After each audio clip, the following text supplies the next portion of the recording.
Graça e paz, irmãos. Hoje, nesta segunda-feira, dia 1º de março de 2021, estamos juntos no Manancial para Todos os Dias e quero compartilhar com os irmãos um trecho do livro de Atos, capítulo 16, do verso 6 até o verso 10. Atos 16, de 6 a 10. E percorrendo a região frígio-gálata, tendo sido impelidos pelo Espírito Santo de pregar a palavra na Ásia, defrontando Mísia, estando ir para a Bitínia, mas o Espírito de Jesus não permitiu. E tendo contornado Mísia, desceram a Troade. À noite, sobreveio a Paulo uma visão, do qual um varão macedônio estava em pé e lhe rogava, dizendo: passa a Macedônia e ajuda-nos. Assim que teve a visão, imediatamente procuramos partir para aquele destino, concluindo que Deus nos havia chamado para lhes anunciar o Evangelho. Livro de Atos, capítulo 16, do verso 6 ao verso 10. Quero ler para você o manancial de hoje, refletindo um pouco aquilo que o pastor Pedro Veiga nos convida a meditar. Juntos com Deus em missão. A história da plantação da igreja dos Tessalonicenses nos inspira até hoje, sendo fonte de ensino e edificação, com a qual o Senhor pode nos conduzir na missão de anunciar seu Evangelho. Nesta perspectiva, destaca-se um importante conceito da caminhada de Paulo, do apóstolo Paulo. Deus é o Senhor soberano de sua obra. Nossa tarefa é nos juntarmos a Ele onde Ele está trabalhando. Paulo queria entrar na Ásia em sua segunda viagem missionária, mas Deus o direcionou para a Europa. Ele pretendia ir para o Oriente, mas o Espírito Santo o encaminhou para o Ocidente. Graças a essa intervenção divina e à obediência de Paulo, o missionário chegou à capital da Macedônia, Tessalônica, maior e mais influente cidade da estrada arterial romana, Via Egnácia, local onde havia uma sinagoga de judeus, Atos 17:1. Com o sucesso do evangelho nesse local, os tessalonicenses testemunharam do amor de Deus tanto para o Oriente quanto para o Ocidente. 1 Tessalonicenses 1:8 fala isso. Devido à chegada do Evangelho na Europa, o mundo ocidental foi alcançado pela mensagem de Deus e se tornou a base dos grandes avanços missionários às Américas, África, Ásia e Oceania. A Bíblia nos garante que Ele é o Senhor da obra, que estará conosco todos os dias, Mateus 28:20, e que, se permanecermos juntos a Ele em obediência, seremos conduzidos vitoriosos conforme seus propósitos eternos. Este é o texto da reflexão de hoje, dia 1º de março, em que aprendemos sobre a importância de estarmos juntos na missão que Deus nos tem dado. Algo que eu tenho aprendido muito, tenho compartilhado isso, muitas vezes no nosso dia a dia, diante das circunstâncias e das escolhas que fazemos, eu fazia essa oração, pedindo a Deus que nos mostrasse o que fazer, qual era a minha obra, qual era a minha tarefa. Que Deus me revelasse o que eu tinha que fazer. Mas com o tempo e também ouvindo reflexões, entendi que a minha pergunta estava errada. E nós precisamos ponderar sobre isso. Deus nos deu uma missão. E ontem, até na reflexão, falei sobre isso, ontem à noite, que nós temos a missão de testemunhar, de anunciar, de ir e falar. Agora, a obra é de Deus. E Ele está executando esta obra. Então a minha pergunta não é o que eu tenho que fazer, mas, Senhor, o que o Senhor está fazendo para que eu possa estar com o Senhor fazendo isto? Durante esse processo eu vou testemunhando as pessoas, vou compartilhando com elas da graça do amor. Mas a trilha, o caminho, o percurso, a direção, Deus está fazendo pela sua própria intervenção.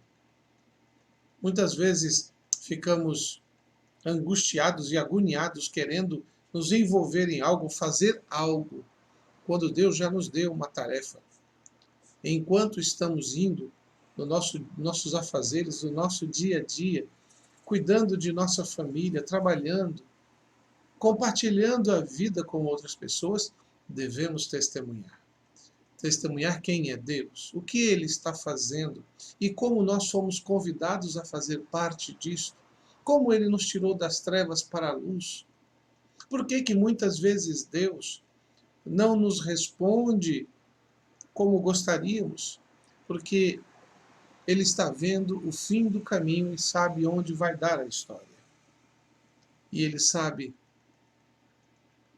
qual é a melhor ação no momento. Juntos com Deus em missão devemos estar. Por isso, nossas orações precisam ser orações que perguntem a Ele: Senhor, o que o Senhor está fazendo para que eu faça junto?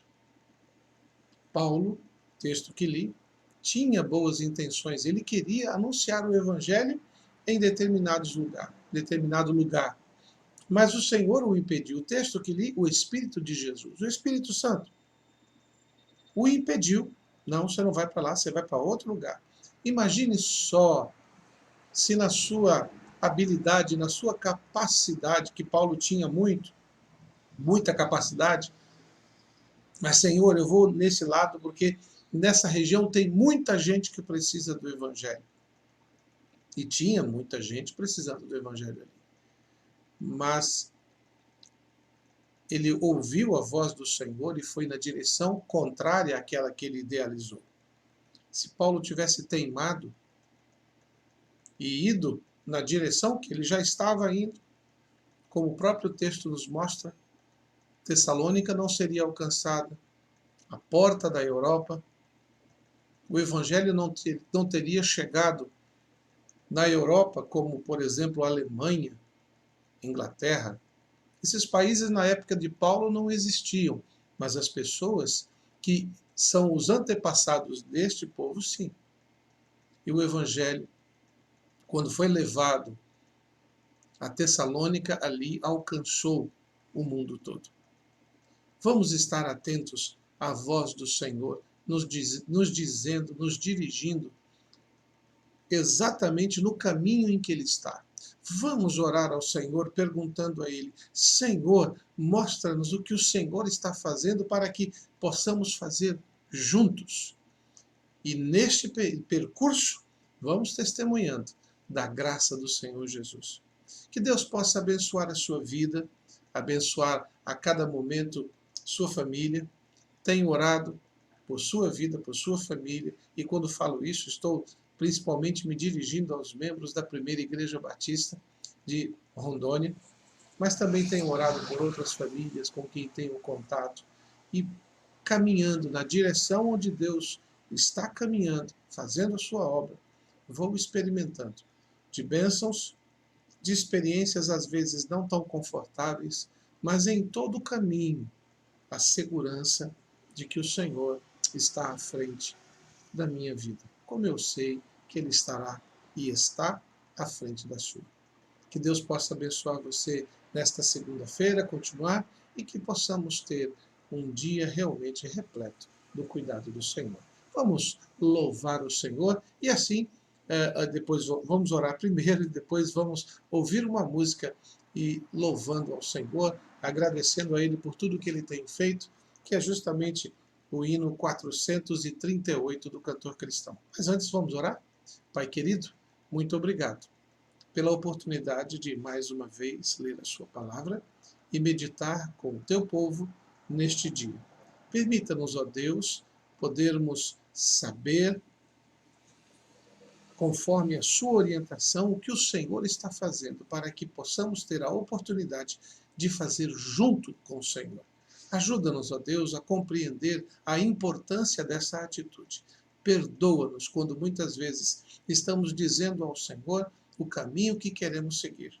Ajuda-nos a compreender o caminho que o Senhor está trilhando, para que possamos não somente nos alegrar nesta obra, mas também testemunhar a segurança que temos da tua orientação e do teu controle.